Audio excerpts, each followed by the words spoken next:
নবীজি বলেন ঈমানের মূল হলো তিনটি। বলেন ঈমানের মূল কয়টা? ঈমানের মূল কয়টা? তিনটা। নবীজি বলেন ঈমানের মূল হলো তিনটা। এক নাম্বার আল কাফু আম্মান ক্বালা লা ইলাহা ইল্লাল্লাহ। এক নাম্বার যেই ব্যক্তি বলে লা ইলাহা ইল্লাল্লাহ তাকে কষ্ট না দেওয়া, এটা ঈমানের মূল। আমি ইমানদার কিনা অন্য ইমানদার যেই ব্যক্তি বলে লা ইলাহা ইল্লাল্লাহ তাকে কষ্ট না দেওয়াটাই হলো আমার ঈমানের আসল পরিচয়। আরেকজন লা ইলাহা ইল্লাল্লাহ বলে তাকে কষ্ট না দেওয়া, এটা ঈমানের মূল। দুই নাম্বার ওয়ালা নুকাফিরুহু বিযামবিন। নবীজি বলেন কোন ব্যক্তিকে আমরা শুধুমাত্র গুনাহের কারণে কাফের বলবো না। ওয়ালা নুখরিজুহু মিনাল ইসলামি বিআমালিন। আল্লাহ নবী বলেন কোন ব্যক্তির আমল দেখা থাকে আমরা ইসলাম থেকে বের করে দিব না। এক ব্যক্তি একটা কাজ করছে, শিরিক করে নাই, বেদাত কুফরি ইত্যাদি করে না, এমনি একটা কিছু করছে, তো আমি বলে ফেললাম তুই তো মুসলমানে না, তুই মুসলমান থেকে খারেজ, বাহিরে, এরকম আর। এতটুকু বলা যায় ভাই আপনার এই কাজটা ঠিক হয় না, এইগুলা কাফেরদের কাজ, কিন্তু সে কাফের এরকম বলবেন না। এই কাজগুলা কাফেরদের কাজ, এইগুলা কাফের বলবেন কিনা এটা ফতুয়া বিভাগ থেকে মুফতি সাহেবরা বলবে, আপনি বললেন না। কিন্তু আপনি এতটুকু বলা যাবে ভাই এগুলা তো কাফের মুশরিকদের কাজ, আপনি না করা, আপনি কাফের, আপনি মুশরিক, এটা না বলা। হ্যাঁ, কেউ সরাসরি শিরিক করে এরকম বলা, ভাই এগুলা করলে শিরিক করা হয়, আর যে শিরিক করে তাকে মুশরিক বলা হয়। বাকি আপনি মুশরিক কিনা এটা ওই মাদ্রাসার মোতায়েম সাহেব দলিল চোরের সেগুলা দিশাব লিখে জিজ্ঞাসা করে, এতটুকু আপনি বলবেন। তাহলে নবীজি বললেন সালাসাতুম মিন আসলিল ঈমান, ঈমানের মূল হলো তিনটা। এক নাম্বার আল কাফু আম্মান ক্বালা লা ইলাহা ইল্লাল্লাহ। যে ব্যক্তি বলে লা ইলাহা ইল্লাল্লাহ তাকে কোনো কষ্ট না দেওয়া, এটা ঈমানের মূল। দুই নাম্বার ওয়ালা নুকাফিরুহু বিযামবিন, গুনাহের কারণে কোনো মুসলমানকে আমরা কাফের বলবো না। ওয়ালা নুখরিজুহু মিনাল ইসলামি বিআমালিন, কোন কাজের কারণে তাকে আমরা ইসলাম থেকে বের করে দিব না। কাফা ওয়া সালামুন আলা ইবাদিহিল্লাযীনা ইসতাফা। আম্মা বা'দু ফাআউযু বিল্লাহি মিনাশ শাইতানির রাজীম। বিসমিল্লাহির রহমানির রহিম।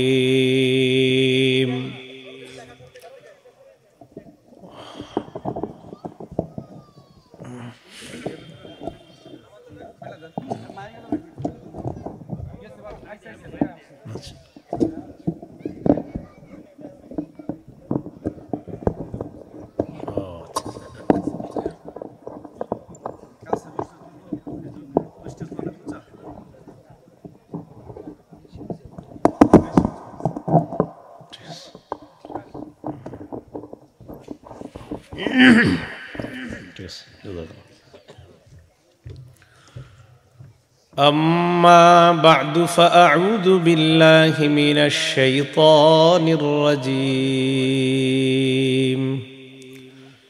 بسم الله الرحمن الرحيم.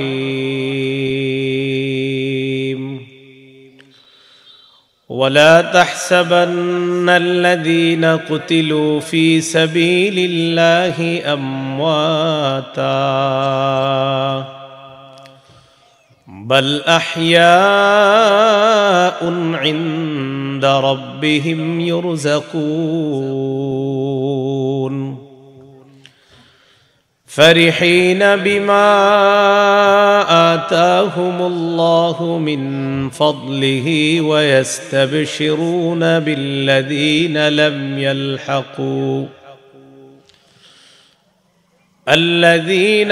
يلحقوا بهم من خلفهم. وقال رسول الله صلى الله عليه وسلم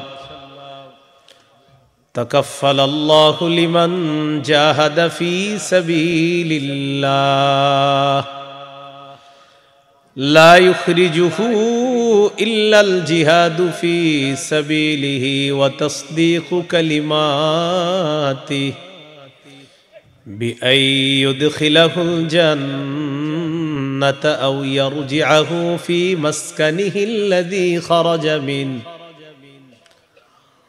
ما نال من أجر أو غنيمة أو كما قال عليه الصلاة والسلام اللهم صل على محمد وعلى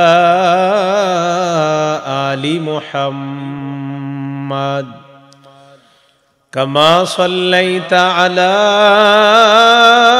إبراهيم وعلى آل إبراهيم إنك حميد مجيد اللهم بارك على محمد وعلى آل محمد كما باركت على إبراهيم وعلى آل إبراهيم إنك حميد مجيد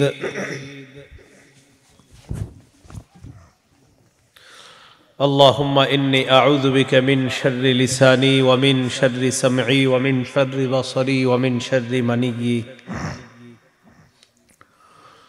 বোয়ালজান তালিমুল কোরআন হাফিজিয়া নুরানি মাদ্রাসা ও বাইতুন নূর জামে মসজিদ বোয়ালজান জাঙ্গালিয়া দেলদুয়ার টাঙ্গাইলের উদ্যোগে আয়োজিত হাফেজ ছাত্রদের পাগড়ি প্রদান উপলক্ষে 10ম বার্ষিক ওয়াজ মাহফিলের সম্মানিত সভাপতি রাহবারে মিল্লাত আলহাজ হযরত মাওলানা আব্দুল আজিজ দামাত বরকাতুহুমুল আলিয়া মুহতামিম জামিয়া ইসলামিয়া আশরাফুল উলুম দুলেরচর মাদ্রাসা টাঙ্গাইল প্রধান মেহমান গুরুত্বপূর্ণ আলোচনা পেশ করবেন বাদেশা হযরত মাওলানা মুফতি আব্দুল বাতিন কাসিমি দামাত বরকাতুহুমুল আলিয়া শেখুল হাদিস জামিয়া আরাবিয়া খাদিমুল ইসলাম মাদ্রাসা মিরপুর ঢাকা মোহাম্মদ শহীদুর রহমান সভাপতি অত্র মসজিদ মাদ্রাসা তার আহ্বানে আমরা এখানে উপস্থিত হয়েছি আরজ গুজার অত্র এলাকাবাসী উপস্থিত হযরত উলামায়ে কেরাম মুসলমান ভাইরা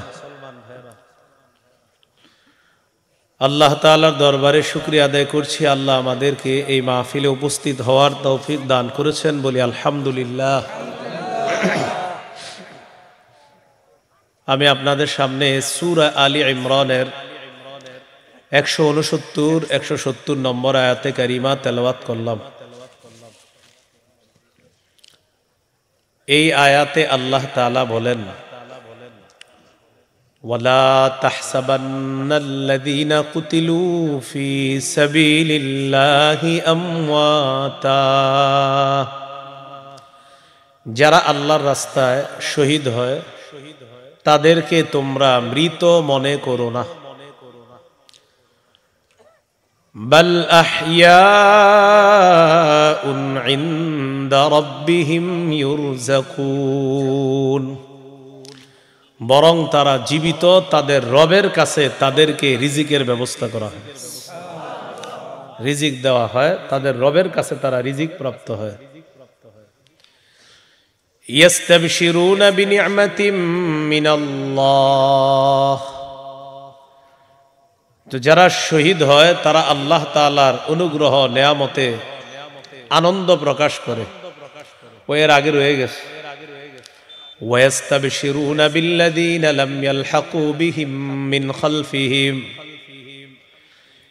যারা শহীদ হয় তারা তাদেরকে নিয়ে গর্ববোধ করে আনন্দ করে উল্লাস প্রকাশ করে যারা এখনো শহীদ হয়ে তাদের সাথে মিলিত হয় নাই তাদেরকে নিয়ে তারা আনন্দ প্রকাশ করে কি আনন্দ আল্লাহ খাউফুন আলাইহিম ওয়ালা হুম ইয়াহজানুন তারা আনন্দ করে এই জন্য যে আমরা শহীদ হওয়ার পরে বুঝতে পারলাম আমাদের কোনো ভয় নাই আমাদের কোনো চিন্তা নাই আমাদের যে ভাইয়ারা এখনো শহীদ হয় না তারা যখন শহীদ হবে তাদেরও কোনো ভয় নাই তাদেরও কোনো চিন্তা নাই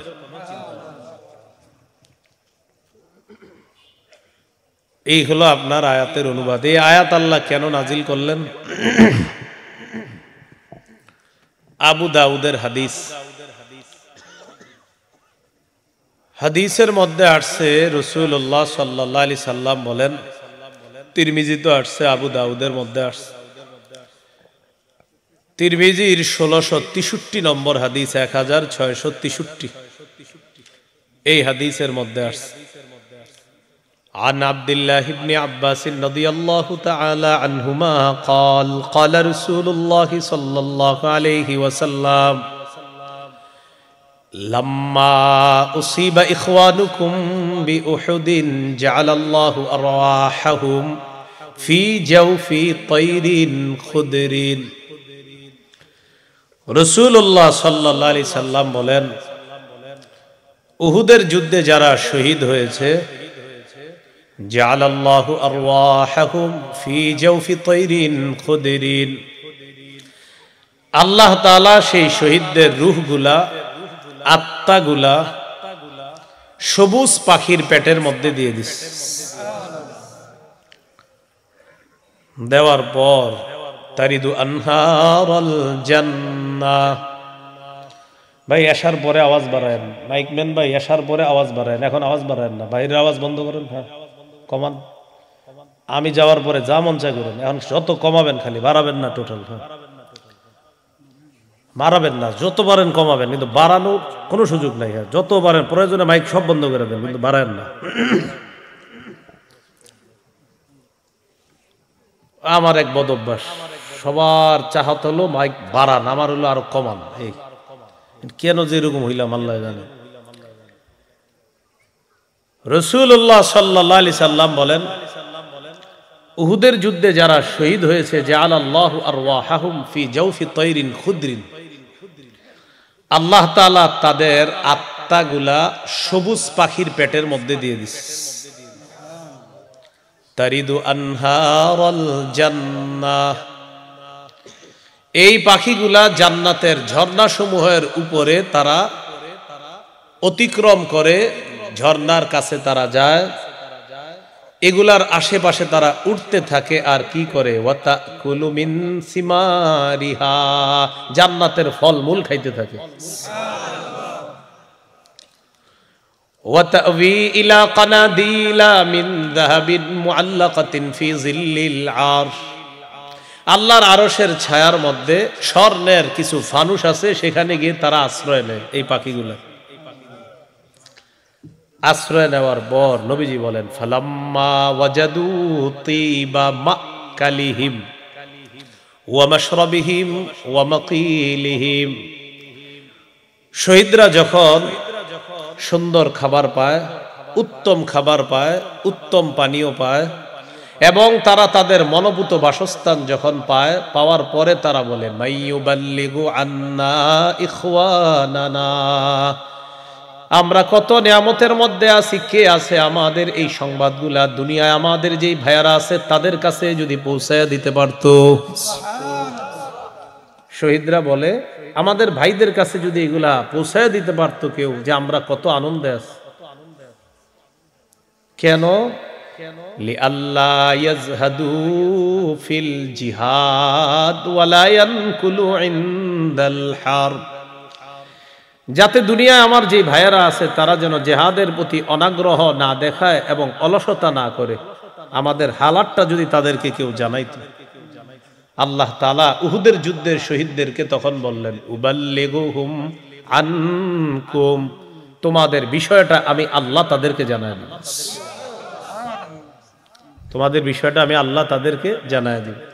তখন আল্লাহ সূরা আলী ইমরানের 169 নম্বর আয়াত নাজিল করলেন, ওয়ালা তাহসাবান্নাল্লাযীনা কুতিলু ফী সাবিলিল্লাহি আমওয়াতা, আল্লাহর রাস্তায় যারা শহীদ হয়ে যায় তাদেরকে তোমরা মৃত মনে করো না, বাল আহইয়াউন ইনদা রাব্বিহিম ইউরযাকুন, বরং তারা জীবিত, তাদেরকে তাদের রবের কাছে রিজিক দেওয়া হয়, রিজিকের ব্যবস্থা করা হয়, তারা তাদের রবের কাছে আনন্দ উল্লাস করতে থাকে। আল্লাহ আমাদের সকলকে শাহাদাতের তামান্না যেন আমরা রাখতে পারি, আল্লাহ তৌফিক দান করেন। সহিহ মুসলিমের বর্ণনা 1909 নম্বর হাদিস, 1909 নম্বর হাদিস।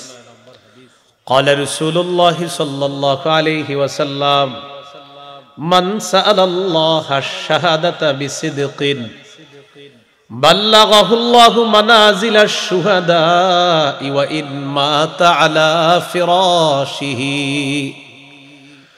কোন ব্যক্তি যদি দিল থেকে শহীদ হওয়ার নিয়ত করে, সে যদি তার ঘরের বিছানায়ও মারা যায়, আল্লাহ তাআলা তাকে শহীদদের মর্যাদায় পৌঁছায় দেয়।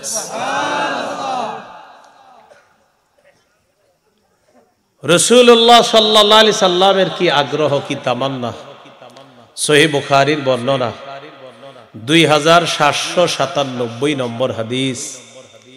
এই হাদিসের মধ্যে নবী বলেন, ওয়াল্লাযী নাফসি বিয়াদি, নবীজি বলেন আল্লাহর কসম, লাওয়াদিতু আন্নী উকতালু ফি সাবিলিল্লাহ সুম্মা উহইয়া সুম্মা উকতাল সুম্মা উহইয়া সুম্মা উকতাল সুম্মা উহইয়া। নবীজি বলেন আল্লাহর কসম, আমার মন চায় আমি আল্লাহর রাস্তায় শহীদ হই, আবার আমি জিন্দা হই, আবার শহীদ হই, আবার আমাকে জিন্দা করা হোক, আবার আমাকে শহীদ করা হোক। এইভাবে আমাকে যতবার শহীদ করা হয়, আমার মন চায় আমি আবার জিন্দা হব, আবার আল্লাহর রাস্তায় আমি শহীদ হব। এটা রাসূলুল্লাহ সাল্লাল্লাহু আলাইহি সাল্লামের তামান্না, এটা নবীর ইচ্ছা। তিরমিজির বর্ণনা 1661 নম্বর হাদিস, 1661।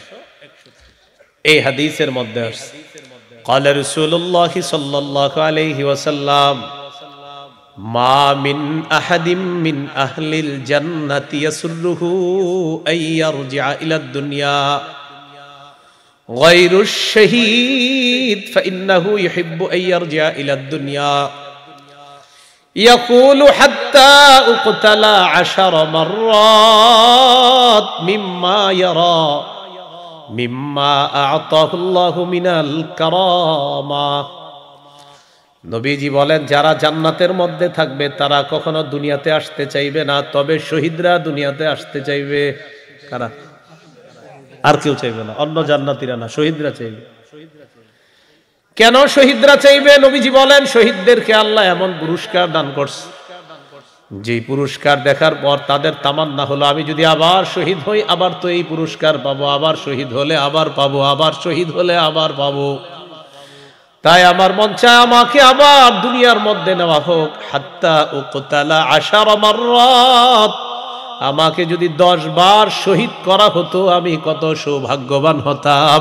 নবী বলেন, প্রত্যেকটা শহীদ এই কামনা করবে, আমাকে দুনিয়াতে পাঠানো হোক, আমি শহীদ হব। 10 বারও যদি শহীদ করা হয়, আল্লাহ যে মর্যাদা রাখছে, এই মর্যাদার জন্য আমাকে আবার দুনিয়াতে নেওয়া হোক, এটা শহীদরা চাইবে, তারা কামনা করবে। আল্লাহ তাআলা আমাদেরকে কথাগুলা বুঝার তৌফিক দান করেন। শহীদ হইতে হইলে কই যাইতে হয়? জিহাদের ময়দানে। বলেন কোথায়? ময়দানে। আগে কিছুক্ষণ পড়াশোনা করি আমরা, পরে আয়াতটা বলি। বলেন, ক্রেতা বিক্রেতা, দ্রব্য মূল্য, বাজার, ক্রয় বিক্রয়ের জন্য এগুলোই তো লাগে। ক্রেতা বিক্রেতা, দ্রব্য মূল্য, বাজার। সামনে আমি আপনার কাছ থেকে এটা কিনলাম, এটা নেন, আমার দেন। হ্যাঁ, আমি এলাম ক্রেতা, এ হলো বিক্রেতা, এটা হলো দ্রব্য, টাকাটা দিব, এটা হলো মূল্য, আর কিনছি বাজারে গিয়ে। ঠিক আছে না? বলেন, ক্রেতা আল্লাহ, বিক্রেতা মুমিনগণ, দ্রব্য জানমাল, মূল্য আল্লাহর দেওয়া জান্নাত। ক্রেতাকে, বিক্রেতা, দ্রব্য জানমাল, হ্যাঁ জানমাল দ্রব্য, মূল্য আল্লাহর জান্নাত। বাজার কোনটা? বাজার হলো জিহাদের ময়দান। সুবহানাল্লাহ। সূরা তাওবার 111 নম্বর আয়াতে আল্লাহ বলেন, ইন্নাল্লাহা আশতারা মিনাল মুমিনিনা আনফুসাহুম ওয়া আমওয়ালাহুম বিআন্না লাহুমুল জান্নাহ জান্নাহ। আল্লাহ তাআলা বলেন ইন্নাল্লাহা আশতারা, নিশ্চয়ই আল্লাহ ক্রয় করে নিয়েছেন, আল্লাহ হলেন ক্রেতা। মিনাল মুমিনিনা, মুমিনদের থেকে ক্রয় করে নিয়েছেন, মুমিনরা হলো বিক্রেতা।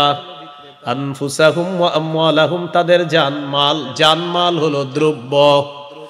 বিআন্না লাহুমুল জান্নাহ, মূল্য হলো আল্লাহর দেওয়া জান্নাত। ইউকাতিলুনা ফি সাবিলিল্লাহ, বাজার হলো জিহাদের ময়দান, তারা আল্লাহর রাস্তায় লড়াই করবে। ফায়াকতুলুনা ওয়া ইউকতালুন, নিজেরা কাফেরদেরকে হত্যা করবে, জাহান্নামে পাঠাবে, অথবা ইউকতালুন, তাদেরকে শহীদ করা হবে, আর তারা আমি আল্লাহর জান্নাতের মেহমান হবে। এই পাঁচটা কথা মনে থাকবে। ক্রেতা কে? বিক্রেতা, দ্রব্য, মূল্য, জান্নাত, বাজার, জিহাদের ময়দান।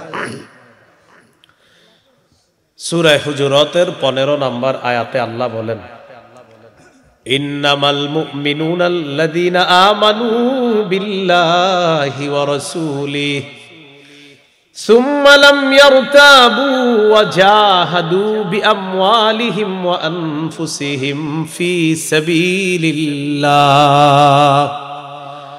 আল্লাহ তাআলা বলেন প্রকৃত ঈমানদার হলো তারা যারা আল্লাহকে বিশ্বাস করে, রাসূলকে বিশ্বাস করে, যারা সামান্য সন্দেহ করে না। ওয়াজাহাদু বিআমওয়ালিহিম ওয়া আনফুসিহিম ফি সাবিলিল্লাহ, যারা জানমাল নিয়ে আল্লাহর রাস্তায় লড়াই করে। আল্লাহ তাআলা বলেন উলাইকা হুমুস সাদিকুন, আমি আল্লাহ তাদেরকে কোরআনে খাঁটি সত্যবাদী বলে ঘোষণা করলাম। তাহলে আল্লাহকে বিশ্বাস করা, রাসূলকে বিশ্বাস করা, জানমাল নিয়ে আল্লাহর রাস্তায় লড়াই করা, এই 3 গুণ সার্বক্ষণিক থাকতে হবে আমার আপনার, একদম সার্বক্ষণিক। এই যে এখন বসে রয়েছি, এই আমাদের মাঝেটা থাকতে হবে। প্রশ্ন হলো হুজুর তাহলে আমরা জিহাদে যাবো কখন? বাংলাদেশের বিজ্ঞ মুফতি সাহেবরা ফতুয়া দিলে জিহাদে যাবেন, কিন্তু জিহাদের মানসিকতা সারাক্ষণ রাখতে হবে ভিতরে। সবাই বলেন না রাখলে কি হবে? বলেন সবাই। আবার প্রশ্ন করেন আমারে, আরো জোরে। নবীজি বলতেছে কি হবে? সহিহ মুসলিমের বর্ণনা 1910 নম্বর হাদিস, 1910 মাদ্রাসা পাঠ্যপুস্তক অনুসারে মোট হাদিস সংখ্যা হবে 3033টা। قال رسول الله صلى الله عليه وسلم من مات ولم يغزو ولم يحدث به نفسه مات على شعبة من النفاق। নবীজি বলেন কোন মুসলমান যদি এমন অবস্থায় মারা যায় সে জিহাদ করে নাই অথবা জিহাদের সংকল্প রাখে নাই, জিহাদের নিয়ত রাখে নাই, আল্লাহ নবী বলেন সে মুনাফিকি মৃত্যুবরণ করবে। নাউজুবিল্লাহ। মুসলমানের সার্বক্ষণিক 3টা বিষয় থাকতে হবে: আল্লাহকে খাঁটিভাবে বিশ্বাস, রাসূলকে খাঁটিভাবে বিশ্বাস, যে কোনো সময় ডাক আসলে জিহাদ। এই 3টা থাকতে হবে, এই 3টা থাকতে হবে। সূরাতুত তাওবার 24 নম্বর আয়াতে আল্লাহ তাআলা বলেন কুল ইন কানা আবাউকুম ওয়া আবনাউকুম ওয়া ইখওয়ানুকুম ওয়া আজওয়াজুকুম ওয়া আশীরাতুকুম ওয়া আমওয়ালুন ইকতারাফতুমুহা ওয়া তিজারাতুন তাখশাউনা কাসাদাহা ওয়া মাসাকিনু তারদাউনাহা আহাব্বা ইলাইকুম মিনাল্লাহ ورسوله وجهاد في سبيله فتربصوا حتى يأتي الله بأمره। আল্লাহ তাআলা বলেন যদি তোমাদের মা বাবা, যদি তোমাদের ছেলে সন্তান, যদি তোমাদের ভাই বোন, যদি তোমাদের বিবি, যদি তোমাদের পরিবার, যদি তোমাদের সম্পদ, যদি তোমাদের ব্যবসা, যদি তোমাদের প্রিয় বাসস্থান, এগুলার যদি আল্লাহর চেয়ে বেশি প্রিয় হয়, নবীর চেয়ে বেশি প্রিয় হয়, জিহাদের চেয়ে বেশি প্রিয় হয়, তো আল্লাহর আযাবের অপেক্ষা করো। বলি নাউজুবিল্লাহ। এগুলার চাইতে বেশি প্রিয় হতে হবে আল্লাহ, আল্লাহর রাসূল এবং জিহাদ বেশি প্রিয় হতে হবে। আল্লাহ কথাগুলা বোঝার তৌফিক দান করেন। 28 নম্বর পারা 11 নম্বর পৃষ্ঠা সূরাতুস সফফি 10 থেকে 13 নম্বর আয়াতে আল্লাহ বলেন ইয়া আইয়ুহাল্লাযীনা আমানু হাল আদুল্লুকুম আলা তিজারাতিন তুনজিকুম মিন আযাবিন আলীম তুমিনুনা বিল্লাহি ওয়া রাসূলিহি ওয়া তুজাহিদুনা ফি সাবিলিল্লাহি বিআমওয়ালিকুম ওয়া আনফুসিকুম যালিকুম খায়রুল লাকুম ইন কুনতুম তা'লামুন। আল্লাহ তাআলা বলেন, হে ঈমানদারগণ, আমি কি তোমাদেরকে এমন একটা ব্যবসার কথা বলবো যেই ব্যবসা তোমাদেরকে যন্ত্রণাদায়ক আযাব থেকে রক্ষা করবে, তোমাদেরকে বাঁচাবে। এই ব্যবসা হলো আল্লাহকে বিশ্বাস করবা, রাসূলকে বিশ্বাস করবা, আল্লাহর রাস্তায় জান মাল নিয়ে তোমরা লড়াই করবা। আল্লাহ তাআলা বলেন, যদি তোমরা জানতে এটাই তোমাদের জন্য কল্যাণ, যদি করো কি লাভ? ইয়াগফির লাকুম যুনুবাকুম, আল্লাহ তোমাদের সব গুনাহগুলো মাফ করে দিবেন। ওয়ায়ুদখিলকুম জান্নাতিন তাজরি মিন তাহতিহাল আনহার, আল্লাহ তোমাদেরকে প্রবেশ করাবেন এমন জান্নাতে যেই জান্নাতের তলদেশ দিয়ে নহরসমূহ প্রবাহিত হয়। ওয়া মাসাকিনা তাইয়্যিবাতান ফি জান্নাতি আদ, আল্লাহ তাআলা বলেন চিরস্থায়ী বসবাসের জান্নাতের মধ্যে ওয়া মাসাকিনা তাইয়্যিবা, মনোপুত ঘর বাড়ি আল্লাহ তোমাদেরকে দান করবেন। মাসাকিনা তাইয়্যিবা, মনোপুত বাসস্থানে আল্লাহ তোমাদেরকে প্রবেশ করাবেন। এরপরে আল্লাহ বলেন, যালিকাল ফাউজুল আযীম, এটাই মহান সফলতা। ওয়া উখরা তুহিব্বুনাহা নাসরুম মিনাল্লাহি ওয়া ফাতহুন করিব, আল্লাহ তাআলা বলেন তোমরা যা পছন্দ করো এমন আরো জিনিস তোমাদেরকে দান করবেন। এর মধ্যে একটা পছন্দনীয় জিনিস হলো নাসরুম মিনাল্লাহ, আল্লাহর কাছ থেকে সাহায্য, ওয়া ফাতহুন করিব, এবং নিকট বিজয়। আয়াত দ্বারা বোঝা যায় যারা আল্লাহকে বিশ্বাস করে, রাসূলকে বিশ্বাস করে, আর মুসলমান হিসাবে যারা জিহাদের সংকল্প রাখবে, আল্লাহ তাআলা তাদেরকে আল্লাহর পক্ষ থেকে সাহায্য করবে, আল্লাহ তাদেরকে নিকট বিজয় দান করবেন। শেষে বলে, ওয়াবাশশিরিল মুমিনিন, নবী আপনি বিশ্বাসী মুমিন যারা তাদেরকে সুসংবাদ জানায়া দেন। আয়াত থেকে আমরা শিখলাম ব্যবসা যেটা আমাদেরকে আযাব থেকে রক্ষা করবে, আল্লাহকে বিশ্বাস করা, রাসূলকে বিশ্বাস করা, আল্লাহর রাস্তায় জিহাদ করা। আল্লাহ আমাদেরকে এই কথাগুলা মনে রাখার তৌফিক দান করেন। ক্বালা রাসূলুল্লাহ সাল্লাল্লাহু আলাইহি ওয়াসাল্লাম, আলাইকুম বিল জিহাদি ফি সাবিলিল্লাহ ফাইন্নাহু বাবুম মিন আবওয়াবিল জান্নাহ। নবীজি বলেন তোমরা আল্লাহর রাস্তায় জিহাদ করা আবশ্যক করে নাও, নিজেদের উপর অবধারিত করে নাও। মনে রাখবা জিহাদ হলো জান্নাতের দরজা সমূহের মধ্যে একটা দরজা। ক্বালা রাসূলুল্লাহ সাল্লাল্লাহু আলাইহি ওয়াসাল্লাম, মান কাতালা ফি সাবিলিল্লাহি ফুওয়াকা নাকাতিন ওয়াজাবাত লাহুল জান্নাহ। নবীজি বলেন কেউ যদি উটের দুধ দুইবার পান করে, দুইবার উটের দুধ পান করতে, এই দুইবার যে আপনি পান করলেন, একবার পান করলেন আবার আপনি পান করলেন, এই দুইবার পান করার মাঝে যে সময়টা, নবী বলেন এতটুকু সময় যদি কেউ আল্লাহর রাস্তায় লড়াই করে জিহাদ করে, আল্লাহ তাআলা তার জন্য জান্নাত ওয়াজিব করে দেয়। ওয়াজাবাত লাহুল জান্নাহ, তার জন্য জান্নাত ওয়াজিব হয়ে যায় এতটুকু সময়। একবার দুইবার, এই যে একবারের পরে আরেকবারে মাঝে যতটুকু সময়, এতটুকু কেউ যদি আল্লাহর জন্য জিহাদ করে, ওয়াজাবাত লাহুল জান্নাহ, তার জন্য আল্লাহর জান্নাত ওয়াজিব হয়ে যায়। আল্লাহ আমাদেরকে কথাগুলা বুঝার তৌফিক দান করেন। তিরমিজির বর্ণনা 1655 নম্বর হাদিস। عن أبي هريرة رضي الله تعالى عنه قال قال رسول الله صلى الله عليه وسلم, নবীজি বলেন সালাসাতুন হাক্কুন আলাল্লাহি আউনুহুম ওয়া ফি রিওয়ায়া সালাসুন হাক্কুন আলাল্লাহি আউনুহুম। তিন ব্যক্তি এমন যাদেরকে সাহায্য করা আল্লাহ তাআলা নিজের উপর ওয়াজিব করে নেয়। এক নাম্বার আল মুজাহিদু ফি সাবিলিল্লাহ, যেই মুজাহিদ আল্লাহর রাস্তায় লড়াই করে তাকে সাহায্য করা আল্লাহ নিজের উপর ওয়াজিব করে নেয়। 2 নম্বর আল মুকাতাবুল্লাযী ইউরিদুল আদা, চুক্তিকৃত গোলাম মালিকের সাথে চুক্তি করছে, মালিক বলছে তুমি এই পরিমাণ টাকা দিলে তোমাকে আমি আজাদ করে দিব। এই চুক্তিকৃত গোলাম যে চুক্তির টাকাগুলা আদায় করবে, আদায় করার জন্য আল্লাহ তাআলা তাকেও সাহায্য করা আল্লাহ নিজের উপর ওয়াজিব করে নেয়। 3 নম্বর আন্নাকিহুল্লাযী ইউরিদুল আফাফ, যে যুবক বিয়ে করতে চায় চরিত্রটা হেফাজত করার জন্য, পুত পবিত্র থাকার জন্য যে বিয়ে করতে চায়, এই মানুষটাকে সাহায্য করা আল্লাহ নিজের উপর ওয়াজিব করে নেয়। কোন নিয়তে বিয়ে করতে চায়? সে পবিত্র থাকবে, এই নিয়তে আল্লাহ তাআলা তাকে টাকা পয়সা দিয়ে সাহায্য করবে। তিরমিজির বর্ণনা 1656 নম্বর হাদিস, 1656।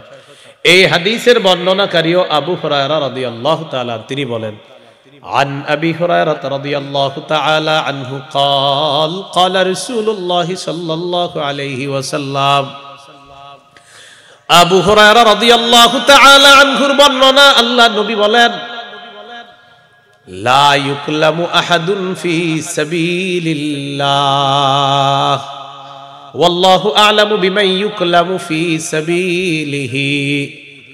নবীজি বলেন কোন ব্যক্তি যদি আল্লাহর রাস্তায় গিয়ে আহত হয়, কোন ব্যক্তির শরীরের মধ্যে যদি জখম করা হয়, কোন ব্যক্তি জিহাদের ময়দানে যায় তার শরীরে যদি আঘাত করে তাকে রক্তাক্ত করা হয়, জখম করা হয়, ইল্লা জাআ ইয়াউমাল কিয়ামাতি আল্লাউনু লাউনুদ দাম, কিয়ামতের ময়দানে সে এমন অবস্থায় উঠবে তার রং হবে রক্তের কালার। ওয়া রিহুহু রিহুল মিস, শুধু তাই নয়, নবীজি বলেন ওই রং থেকে যে ঘ্রাণটা বের হবে, মেশক আম্বরের ঘ্রাণ তার শরীর থেকে বের হবে।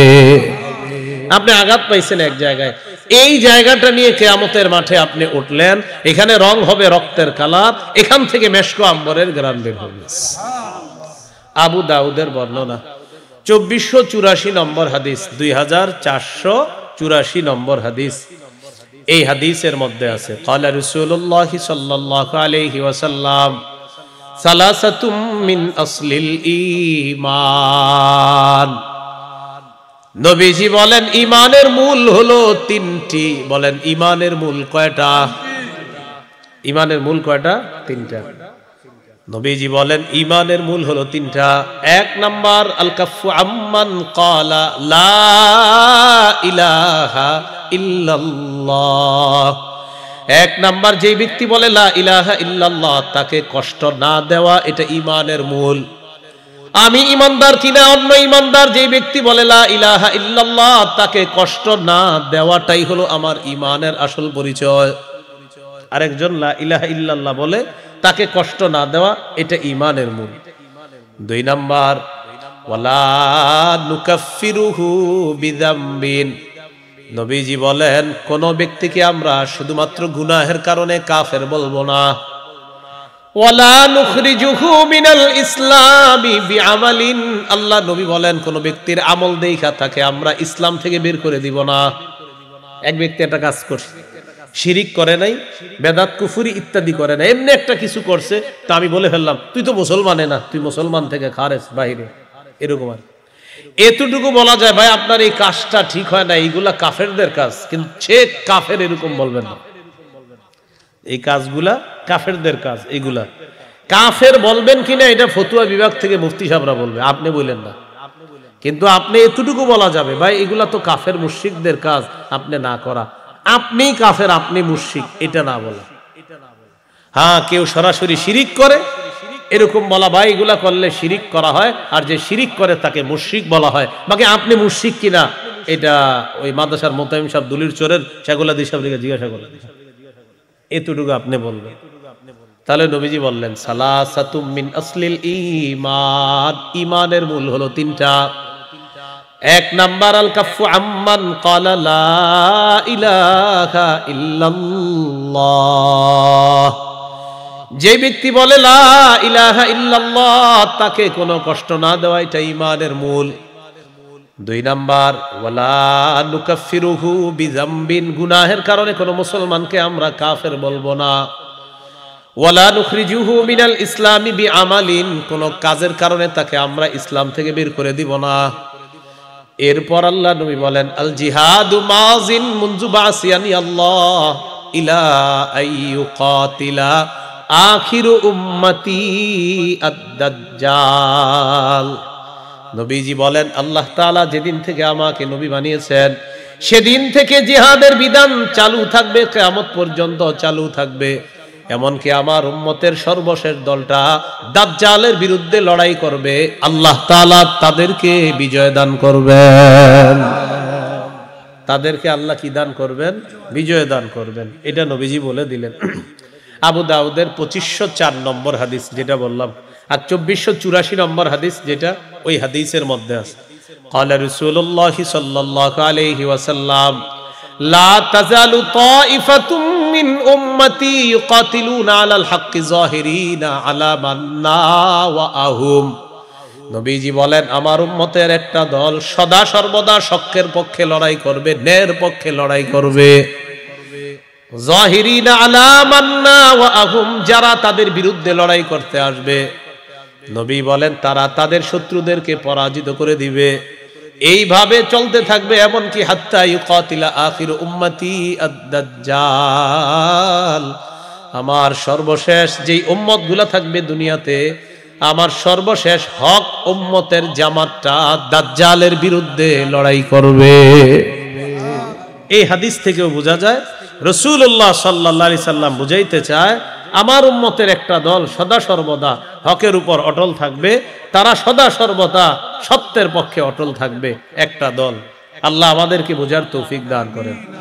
এবার শেষে কি বলে নবী দেখেন, লা ইউবতিলুহু জাওরু জাইরিন ওয়ালা আদলু আদিল।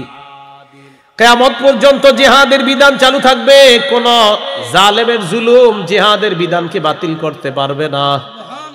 ওয়ালা আদলু আদিলিন, কোন বিচারক জিহাদের বিধানকে আইনের মাধ্যমে এটা বাতিল করতে পারবে না। কোন দেশের বিচারপতি যদি বলে এ দেশে জিহাদ করা নিষিদ্ধ, আল্লাহ নবী কয় বললেই হবে নাকি? ও বললেও নিষিদ্ধ হবে না। নবীজি বললেন কোন বিচারকের বিচার জিহাদকে নিষিদ্ধ করতে পারবে না। তাহলে এটা কিয়ামত পর্যন্ত থাকবে। তো আমাদের এমন এক পোড়া কপাল, আমরা সব জিনিসের ব্যাখ্যা খুঁজি না। নামাজ মাশাআল্লাহ হুজুর ওয়াজ সুন্দর হইতেছে, রোজা হুজুর ওয়াজ সুন্দর হইতেছে, হজ মাশাআল্লাহ খুব সুন্দর ওয়াজ, যাকাত সুন্দর ওয়াজ, জিহাদ হুজুর একটু ব্যাখ্যা সাপেক্ষে বিষয়। কি সাপেক্ষে? মানে জিহাদের যত ব্যাখ্যা করে মানে বোঝানো যায় যে জিহাদ করা লাগবে না, মানে ব্যাখ্যার ফলাফল হলো জিহাদ করতে হবে না। এটা অনেকে মানে যত সব ব্যাখ্যা বিশ্লেষণ আইসা জিহাদ শব্দের মধ্যে শুরু হয়। নামাজ শব্দে, সালাত শব্দে এত ব্যাখ্যা পাবেন না। এইখানে আসলে দেখবেন আমার মতে অনেকে এরকম ব্যাখ্যা সাপেক্ষে বুঝাবে যে এটা কেমনে না কইরা থাকা যায়। আল্লাহ আমাদেরকে বুঝার তৌফিক দান করেন। সহিহ বুখারীর বর্ণনা 3123 নম্বর হাদিস, 3123 না 3123। عن أبي هريرة رضي الله تعالى عنه قال قال رسول الله صلى الله عليه وسلم নবীজি বলেন তাকাফফালাল্লাহু লিমান জাহাদা ফি সাবিলিল্লাহ লা ইউখরিজুহু ইল্লাল জিহাদু ফি সাবিলিহি ওয়া তাসদীকু কালিমাতি বিআইয়ুদখিলাহুল জান্নাহ আও ইয়ারজি'হু ফি মাসকানিহি আল্লাযী খারাজা মিনহু মা নালা মিন আজরিন আও গনিমা। রাসূলুল্লাহ সাল্লাল্লাহু আলাইহি সাল্লাম বলেন যে ব্যক্তি জিহাদের বের হয়, আল্লাহর রাস্তায় জিহাদ করে, আর শুধুমাত্র জিহাদের নিয়তেই যদি সে বের হয় এবং আল্লাহর কথাগুলো বিশ্বাস করে যদি সে বের হয়, আল্লাহ তার ব্যাপারে দুইটা দায়িত্ব নিয়ে নেয়। এই দুইটার মধ্যে যে কোনো একটা আল্লাহ তাআলা তাকে করেন, সেটা হলো 1 নাম্বার বিআইয়ুদখিলাহুল জান্নাহ, আল্লাহ দায়িত্ব নিয়ে নেয় তাকে জান্নাতে পৌঁছায় দেওয়া।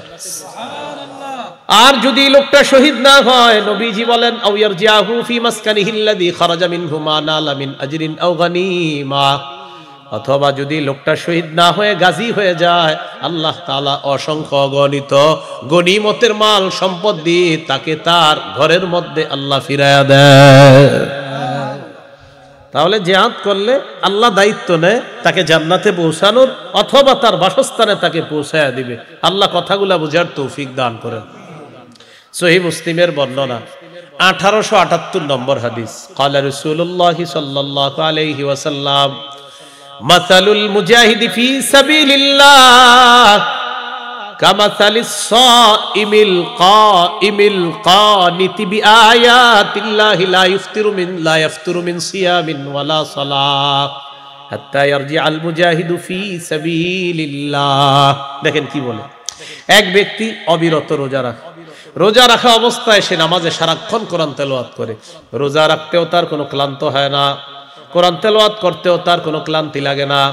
নবীজি বলেন ক্লান্তিহীন রোজা, ক্লান্তিহীন নফল নামাজ আর ক্লান্তিহীন কোরআন তেলাওয়াত যেই ব্যক্তি করে, এই ব্যক্তির কি পরিমাণ সওয়াব। কোন ব্যক্তি যদি জিহাদের ময়দানে যায়, তার আমলনামায় এই সওয়াবগুলা অটোমেটিক লেখা চলতে থাকে।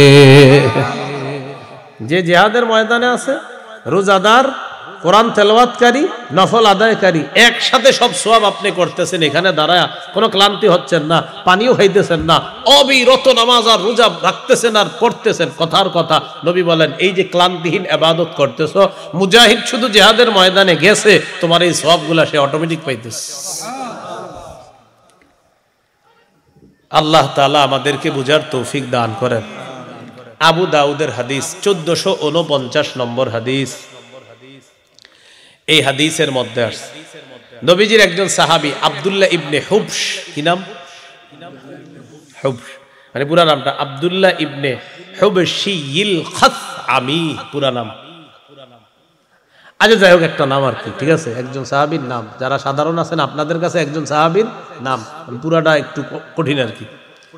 এই সাহাবী নবীজি সাল্লাল্লাহু আলাইহি সাল্লামকে প্রশ্ন করলেন, عن عبد الله بن حبشي الخثعمي رضي الله تعالى عنه أن النبي صلى الله عليه وسلم سئل أي الأعمال أفضل يا رسول الله يا رسول الله কোন আমলটা আল্লাহর কাছে সবচাইতে শ্রেষ্ঠ মহামর্যাদাপূর্ণ আমল আপনার কাছে জানতে চাই। নবীজি বললেন তুলুল কিয়াম, লম্বা সময় নামাজের মধ্যে দাঁড়িয়ে থাকা, এটা আল্লাহর কাছে সবচেয়ে পছন্দের আমল। এরপর প্রশ্ন করা হলো আইয়ুস সাদাকাতি আফযালু ইয়া রাসূলুল্লাহ, হুজুর কোন ধরনের সদকা সবচেয়ে শ্রেষ্ঠ আপনার কাছে জানতে চাই। নবীজি বললেন জাহদুল মুকিল্লি, তুমি পরিশ্রম করে যে টাকা উপার্জন করো, এই টাকা থেকে যদি সদকা করো, এই সদকাটা অনেক শ্রেষ্ঠ। আপনি কষ্ট করে মাটি কাটছেন, মাটি কাইটা টাকা কামাই করছেন, এখন আপনি এটা দান করলেন। আপনি রিক্সা চালা টাকা কামাই করছেন, এখান থেকে 2-4 টাকা সদকা করছেন। নবীজি বলেন পরিশ্রমের যে উপার্জনটা হয় তোমার, এই উপার্জনটা সদকা করা, এটা শ্রেষ্ঠ সদকা। এরপর আল্লাহ নবীকে প্রশ্ন করা হলো ফাইয়ুল হিজরাতি আফযালু ইয়া রাসূলুল্লাহ, কোন ধরনের হিজরত সবচেয়ে শ্রেষ্ঠ। নবীজি বললেন মান হাজারা মা হারামাল্লাহু আলাইহি, আল্লাহ তাআলা যা হারাম করেছেন এই হারাম থেকে বেঁচে থাকা হলো শ্রেষ্ঠ হিজরত। হারাম করছে না অনেক কিছু, সুদ খাওয়া হারাম, ঘুষ খাওয়া হারাম, জুলুম করা হারাম, এই হারাম থেকে বেঁচে থাকা হলো শ্রেষ্ঠ হিজরত। এরপর আল্লাহ নবীকে প্রশ্ন করা হলো ইয়া রাসূলুল্লাহ ফাআইয়ুল জিহাদি আফযালু, হুজুর কোন ধরনের জিহাদ সবচেয়ে শ্রেষ্ঠ। নবীজি বললেন মান জাহাদাল মুশরিকিনা বিমালিহি ওয়া নাফসিহি, যে ব্যক্তি তার সম্পদ এবং তার জান নিয়ে মুশরিকদের বিরুদ্ধে লড়াই করে, জানমাল নিয়ে মুশরিকের বিরুদ্ধে লড়াই করে, এই জিহাদ হলো আল্লাহর কাছে সবচেয়ে শ্রেষ্ঠ জিহাদ। এরপর আল্লাহ নবীকে প্রশ্ন করলেন ফাইয়ুল কতলি আশরাফু ইয়া রাসূলুল্লাহ, জিহাদের ময়দানে যে মুসলমানরা শহীদ হয়ে যায় ইয়া রাসূলুল্লাহ, যাকে হত্যা করা হয় কোন ধরনের হত্যা সবচেয়ে শ্রেষ্ঠ। এর মানে মুসলমানকে হত্যা করা হলো কোন হত্যাটা সবচেয়ে মর্যাদাপূর্ণ। নবীজি বললেন মান উহরিকা দামুহু ওয়া উকিরা জাওয়াদুহু, যে ব্যক্তি তার বাহন সহ নিহত হয়, যে ব্যক্তি তার বাহন সহ শহীদ হয়ে যায়, এই শাহাদাতটা হলো আল্লাহর কাছে সবচেয়ে মর্যাদাপূর্ণ শাহাদাত। বাহন সহ, বাহনও মরে গেছে, নিহত হয়েছে, আপনিও শহীদ হয়েছেন, এটা হলো শ্রেষ্ঠ শাহাদাত। আফগানিস্তানের মুজাহিদ যারা তারা এখন বিভিন্ন বাহন নিয়ে যে শহীদ হয়, এটা শ্রেষ্ঠ শহীদ। এরপরে বিভিন্ন ফিলিস্তিনে জিহাদ চলতেছে, এই যে জিহাদ হচ্ছে, এটা এখানে যারা শহীদ হইতেছে, কখনো বাহনের মাধ্যমে শহীদ হচ্ছে তারা, এই শহীদটা হলো শ্রেষ্ঠ শহীদ। তো এই হাদিস থেকে আমরা জানলাম জিহাদ মুশরিকদের বিরুদ্ধে লড়াই করা জানমাল নিয়ে, এটা একটা শ্রেষ্ঠ জিহাদ। আবু দাউদের বর্ণনা, রাসূলুল্লাহ সাল্লাল্লাহু আলাইহি সাল্লাম বলেন, ক্বালা রাসূলুল্লাহ সাল্লাল্লাহু আলাইহি ওয়াসাল্লাম, জাহিদুল মুশরিকিনা বিআমওয়ালিকুম ওয়া আনফুসিকুম ওয়া আলসিনাতিকুম, তোমরা মুশরিকদের বিরুদ্ধে লড়াই করো তোমাদের সম্পদ দিয়ে, তোমাদের জান দিয়ে, ওয়া আলসিনাতিকুম, তোমাদের জবান দিয়ে। মুশরিকদের বিরুদ্ধে লড়াই করো তোমাদের সম্পদ দিয়ে, তোমাদের জান দিয়ে, তোমাদের জবান দিয়ে তোমরা মুশরিকদের বিরুদ্ধে লড়াই করো। তাহলে এখানে কি বললেন? জান, মাল, আরেকটা হলো জবান। এই জবান দিয়ে আমরা এখন এই বাংলাদেশে যারা আছে, ফিলিস্তিনের পক্ষে এখান থেকে আমরা কথা বলতে হবে। ফিলিস্তিনের মুজাহিদ যারা আছে তাদেরকে আমরা মাল দিয়ে সহযোগিতা পাঠাতে হবে, যে যেইভাবে পারেন সঠিক সোর্সের মাধ্যমে তাদের জন্য অর্থ পাঠানো। এটা জিহাদের ময়দানে আপনি সম্পদ দিয়ে আপনি শরীক হইলেন, সম্পদ দিয়ে কি হইলেন? আপনি শরীক হইলেন। এই কথাটা আমাদেরকে মনে রাখতে হবে। জিহাদের জন্য একজন যোগ্য নেতার প্রয়োজন, একজন যোগ্য আমির যিনি নেতৃত্ব দিবে। আমিরের আনুগত্য করব কিনা, মুজাহিদ বাহিনীর যিনি প্রধান হবেন তার আনুগত্য, অথবা যে কোনো আমিরের আনুগত্য আমরা যে কোনো ক্ষেত্রে করব কিনা, এটা করার ক্ষেত্রে মৌলিক তিনটা নীতিমালা। বলেন কয়টা? ভালো করে শুনে নি জায়গাটা। হ্যাঁ, সূরা নিসা 59 নম্বর আয়াতে আল্লাহ বলেন, ইয়া আইয়ুহাল্লাযীনা আমানু আতিউল্লাহ ওয়া আতিউর রাসূলা ওয়া উলিল আমরি মিনকুম। আল্লাহ তাআলা বলেন, হে ঈমানদারগণ, তোমরা আল্লাহ আনুগত্য করো, ওয়া আতিউর রাসূলা, রাসূলের আনুগত্য করো, ওয়া উলিল আমরি মিনকুম, তোমাদের মধ্যে যারা দায়িত্বশীল, যারা আমির, যারা শাসক, তাদের আনুগত্য করবা। এই জায়গায় তিন ধরনের আনুগত্যের কথা বলা হয়েছে। বলেন কয় ধরনের? তিন ধরনের। এক নাম্বার আল্লাহর আনুগত্য, দুই নাম্বার রাসূলের আনুগত্য, তিন নাম্বার শাসক দায়িত্বশীল তাদের আনুগত্য। আল্লাহর আনুগত্য করতে হবে নিঃশর্ত ভাবে, এখানে কোনো শর্ত লাগবে না। রাসূলের আনুগত্য করব আল্লাহর হুকুমে নিঃশর্ত ভাবে, আল্লাহর আনুগত্য নিঃশর্ত ভাবে, শর্ত লাগবে না। রাসূলের আনুগত্য নিঃশর্ত ভাবে করব, বাকি আল্লাহর হুকুমে। তিন নাম্বার, কোন শাসক, কোন আমির, তার আনুগত্য যখন আমরা করব, এখানে নিঃশর্ত ভাবে করা যাবে না, এখানে শর্ত লাগবে। সে যে কোনো আমির হোক, তার কেউ আমির বানাক অথবা অটো আমির হোক, যে কোনো আমিরের আনুগত্য আপনি করবেন। এক তো অটো আমির আমিরে না, এরপরও মাসালা হলো এই আমিরকে মানার ক্ষেত্রে কি করব। প্রথম কথা, অটো আমির কিনা? আমির না। আমির তামিরের মাধ্যমে হয়, আমির বানাতে হয়, অটো আমির হয় না। তো যাই হোক, মনে করেন হয়ে গেছে আর কি অটো। এখন এই অটো আমির মানতে হলে মৌলিক তিনটা নীতিমালা আছে। এক নাম্বার নীতিমালা, আমির সাহেব যতক্ষণ নাফরমানির কথা না বলবে ততক্ষণ তারে মানা যাবে। দুই নাম্বার, তিনি দেখতে যদি কালো হয়, খাটো হয়, কিন্তু তার মাঝে যদি আল্লাহর ভয় থাকে, তিনি যদি কোরআন হাদিস অনুযায়ী সব কাজ করে, তার কথা মানতে হবে। তিন নাম্বার, আমিরের অন্ধ অনুকরণ করা যাবে না। তাহলে আল্লাহর আনুগত্যে শর্ত আছে? নাই। রাসূলের আনুগত্যে, আল্লাহর হুকুমে রাসূলের আনুগত্যেও কোনো শর্ত নাই। তিন, শাসক বা আমির বা মুজাহিদদের নেতৃত্ব যিনি দিবেন, তার আনুগত্য নিঃশর্ত ভাবে করা যাবে না। মৌলিক তিনটা নীতিমালা আছে। এক নাম্বার নীতিমালা, তিনি নাফরমানির কথা না বললে তার কথা মানা যাবে। সহিহ বুখারীর বর্ণনা 7144 নম্বর হাদিস। এই হাদিসের মধ্যে আছে, ক্বালা রাসূলুল্লাহ সাল্লাল্লাহু আলাইহি ওয়াসাল্লাম, নবীজি বলেন, আস-সামউ ওয়াত তাআতু আলাল মারইল মুসলিমি ফীমা আহাব্বা ওয়া কারিহা মা লাম ইউমার বিমাআসিয়া। নবীজি বলেন, মুসলমানদের উপর আবশ্যক হলো আমিরের কথা মানা, ততক্ষণ পর্যন্ত মানা যাবে যতক্ষণ কোনো নাফরমানির হুকুম না করা হবে। ফাইদা উমিরা বিমাসিয়াতিন, যদি নাফরমানির হুকুম করা হয়, নবী বলেন, ফালা সামআ, এই আমিরের কথা শোনা যাবে না। ওয়ালা তাআতা, তার ইতাআত করা যাবে না, তার আনুগত্য করা যাবে না।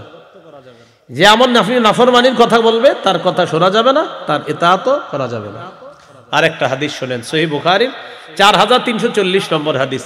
সাধারণ জনগণ এই হাদিসটা পুরো মুখস্থের মতো করে ফেলবেন, গল্পের মতো। এটা আরো 10 জনকে বুঝাবেন। এখন যে হাদিসটা 4340 নম্বর হাদিস, عن علي بن أبي طالب رضي الله تعالى عنه قال بعث النبي صلى الله عليه وسلم سرية واستعمل عليهم رجلا من الأنصار وأمرهم أن يطيعوه আলী রাদিয়াল্লাহু তাআলা আনহু বলেন আল্লাহ নবী একটা বাহিনীকে জিহাদের ময়দানে পাঠাইছে।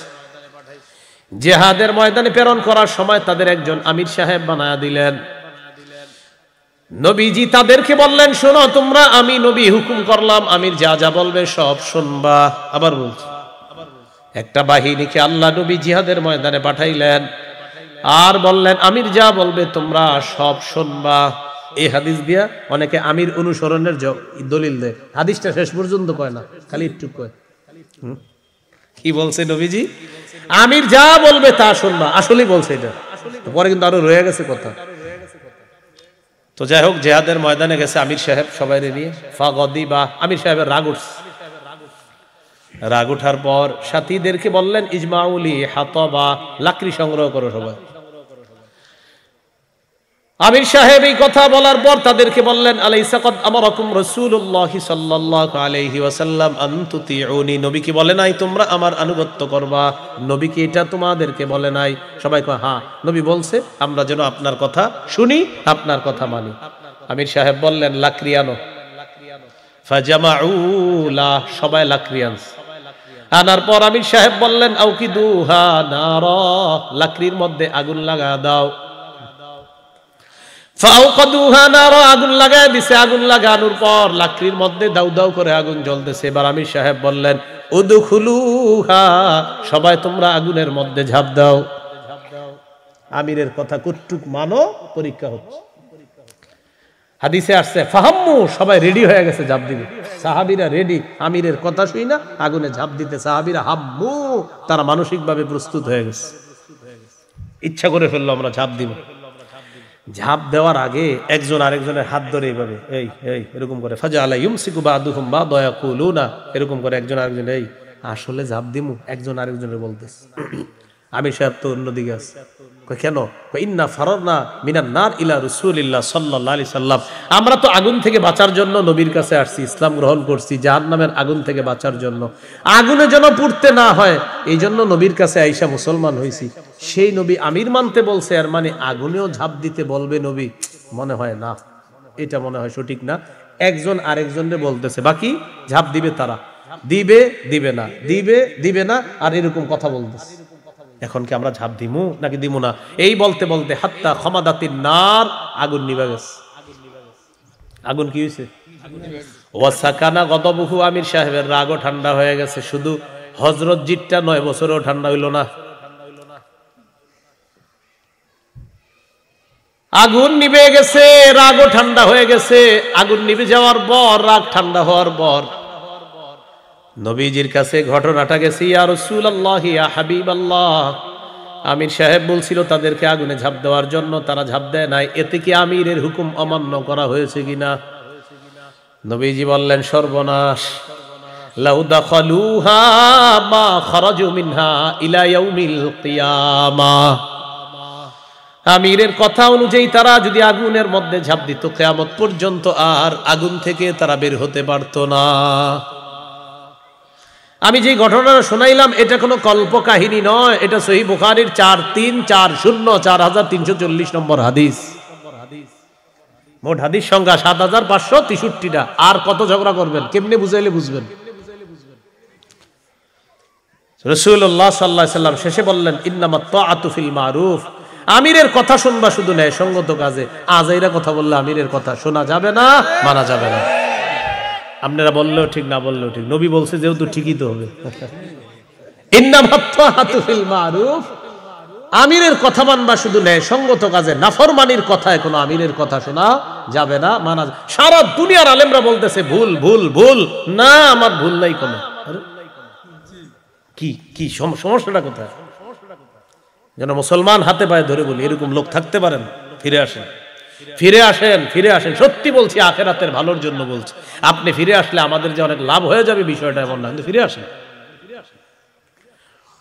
উলামায়ে কেরাম আহলে হক আহলুস সুন্নাহ ওয়াল জামাতের অন্তর্ভুক্ত যারা একজনও যদি দুনিয়াতে থাকে ওই একজনই মরা পর্যন্ত সত্য কথাটা বলবে। মনে করেন সবাইরে মাইরা ফেলছেন, একজন আছে, ওই একজনও সত্য বলতে বলতে তারেও মেরে ফেলতে হবে।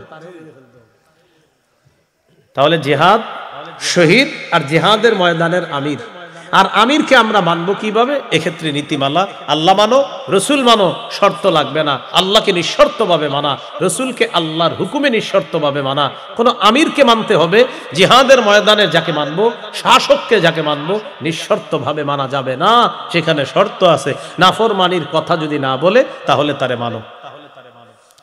2 নাম্বার নীতিমালা মনে আছে? আমির মানার 3 নীতিমালা। 2 নাম্বার, আমির যদি কালো হয়, দেখতে যদি অসুন্দর হয়, ছোট হয়, খাটো হয়, কিন্তু তার মাঝে আল্লাহর ভয় আছে, তাকে মানতে হবে। তার মাঝে বংশীয় কোনো আভিজাত্য গৌরব গর্ব করে না, তিনি তার মাঝে আল্লাহর ভয়, তাকে মানতে হবে। সহিহ মুসলিমের 1838 নম্বর হাদিস, রাসূল সাল্লাল্লাহু আলাইহি সাল্লাম বলেছেন, তোমাদের দায়িত্বশীল যদি এমন কাউকে করা হয়, ওয়ালাউ ইস্তুমিলা আলাইকুম আবদুন, এই আবদুন পরবর্তী riwayate আছে আবদুন আসওয়াদু, কোন কালো গোলামকেও যদি তোমাদের নেতা বানানো হয়, ইয়াকুদুকুম বিকিতাবিল্লাহ, যে আল্লাহর কিতাব অনুযায়ী ফয়সালা করে, ফাতিউ, তাকে তোমরা মানো, ওয়াসমাউলা, তার কথা শোনো। 3 নাম্বার নীতিমালা বলেন আমিরের, বলেন শাসকের, দায়িত্বশীলের অন্ধ অনুকরণ করা যাবে না। সূরা মাইদা 104 নম্বর আয়াতে আল্লাহ বলেন, কিছু মানুষ আছে তাদেরকে যখন বলা হয় ওয়া ইযা কিলা লাহুম তাআলাউ ইলা মা আনজালাল্লাহ ওয়া ইলার রাসূলি ক্বালু হাসবুনা মা ওয়াজাদনা আলাইহি আবাআনা, একদল মানুষ আছে তাদেরকে যখন বলা হয় আল্লাহর দিকে আসো, রাসূলের দিকে আসো, আল্লাহর কোরআন বলে নবীরা এই ছিল, রাসূলের হাদিস বলে নবীরা এই ছিল, আল্লাহর কোরআন নবীর হাদিস প্রমাণ করে নবীরা নিষ্পাপ, মুসা নবীর সমালোচনা করা যাবে না, কোরআন বলে ঈসা নবীর সমালোচনা করা যাবে না, কোরআন বলে ইউসুফ নবীর সমালোচনা করা যাবে না, হাদিস বলে নবীদের সমালোচনা করা যাবে না, নবীরা নিষ্পাপ। তো যখন বলা হয় তুমি কথাটা মাইনা নাও, তখন একদল মানুষ জবাব দেয় ওয়াজাদনা আলাইহি আবাআনা হাসবুনা মা ওয়াজাদনা আলাইহি আবাআনা, আমাদের জন্য যথেষ্ট, কোরআন লাগবে না, হাদিস লাগবে না, আমাদের পূর্বপুরুষরা যা বলে এটাই আমাদের জন্য যথেষ্ট, আমাদেরকে ওমকে যা বুঝায় এটাই ঠিক আছে, হুজুর আপনি নতুন করে কোরআন হাদিস আম করে বুঝায়েন না। ইদানিং কালে এই জবাব দিয়ে কিছুদিন পরে আপনাদেরকে কিছু মানুষ জবাব দিবে, উনি জাহান্নামে গেলে আমিও যাবো, আপনার কি বলবে? আপনার বলবে ওমকে জাহান্নামে গেলে আমি যাবো, আপনার সমস্যা কি? আলেমদেরকে এই কথা বলবে। আল্লাহ শেষে কি করে দেখেন, আওয়ালাউ কানা আবাউহুম লা ইয়ালামুনা শাইআন ওয়া লা ইয়াহতাদুন, তাদের বাপদাদারা যদি না জানে, হেদায়েত না পায়, তাও কি তাদেরকে অনুসরণ করবে? এখান থেকে বোঝা যায় বাপদাদার কথা শোনা যাবে কখন? যদি বাপদাদা আলেম হয় আর বাপদাদা হেদায়েতের উপর থাকে, তাদের কথা শোনা যাবে। হ্যাঁ, বাপদাদারা তো সঠিক ছিল, তাদের কথাও সঠিক ছিল, তাদের এলেমও ছিল, কিন্তু সেই সঠিকের উপর তো পরবর্তী প্রজন্ম থাকতেছে না, আসতেছে না। তাই যেই প্রজন্ম হেদায়েতের উপর না থাকবে, এলেমের উপর না থাকবে, সেই প্রজন্মকে আমরা অনুসরণ করব না, করতে পারি না। আমরা অনুসরণ করব হেদায়েত ওয়ালা আলেম, যে হেদায়েত ওয়ালা আলেম, তার অনুসরণ করব আমরা। আল্লাহ তাআলা আমাদেরকে বুঝার তৌফিক দান করেন। তাহলে জিহাদ, এটার মানসিকতা রাখতে হবে, শহীদ হওয়ার তামান্না রাখতে হবে, আশা রাখতে হবে। জিহাদের ময়দানে যিনি নেতৃত্ব দিবে এমন একজন যোগ্য নেতা আমাদেরকেই তৈরি করতে হবে। আল্লাহ তাআলা আমাদের সকলকে যে কথাগুলা বললাম, শুনলাম, সবাই যেন আমরা আমল করতে পারি, আল্লাহ তাআলা তৌফিক দান করেন। আমিন। আখিরু দাওয়ানা আনিল হামদুলিল্লাহি রাব্বিল আলামিন।